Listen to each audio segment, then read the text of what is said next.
আমার মৃতদেহ পাবেন। কিশোরগঞ্জ 4 আসনে বিএনপির মনোনীত প্রার্থী বীর মুক্তিযোদ্ধা অ্যাডভোকেট ফজলুর রহমান বলছেন, আপনারা যদি মুক্তিযুদ্ধ বিরোধী জামায়াতকে ভোট দেন তাহলে আমার মৃতদেহই পাবেন। আমি চাইলে অনেক কিছু করতে পারি।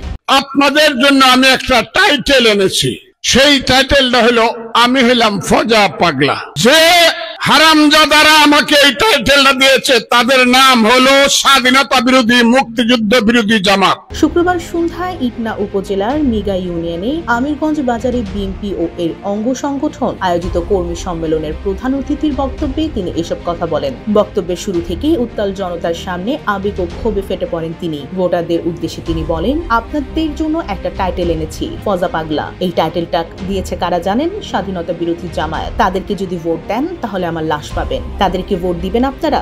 দৃঢ় বন্ধনের আস্থায় শক্তিশালী স্টিলের আরেকটি নাম জেডএসআরএম।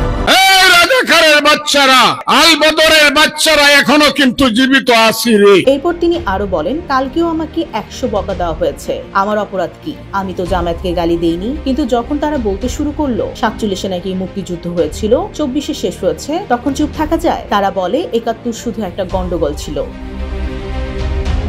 নিজের পরিচয় ও অতীত তুলে ধরে উঁচু গলা করে তিনি বলেন, আমি সাধারণ মানুষের ছেলে ফজলুর রহমান, কিন্তু এই বাংলার স্বাধীনতার যোদ্ধাদের একজন আমি। যখন দেখলাম কেউ মুখ খুলছে না, তখন আমি জীবন মরণ হাতে নিয়ে আঙুল তুলে বলছি, আমি এখনো বেঁচে আছি। মুক্তিযুদ্ধ আছে, থাকবে। তোমরা যদি মুক্তিযুদ্ধকে শেষ করতে আসো তবে আরেকটা রাজনৈতিক যুদ্ধ হবে।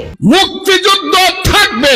তোমরা যদি মুক্তিযুদ্ধকে শেষ করে দিতে চাও তোমাদের সঙ্গে আরেকটা রাজনৈতিক যুদ্ধ আমাদের হবে। কিশোরগঞ্জের নির্বাচনী মাঠে ফজলুর রহমানের এই তীব্র বার্তা নতুন আলোচনার জন্ম দিয়েছে। জামায়াত বনাম বিএনপির এই সংঘাত কি আঞ্চলিক রাজনীতিকে আরো উত্তপ্ত করে তুলবে? ডেস্ক রিপোর্ট, জয় জয় দিন।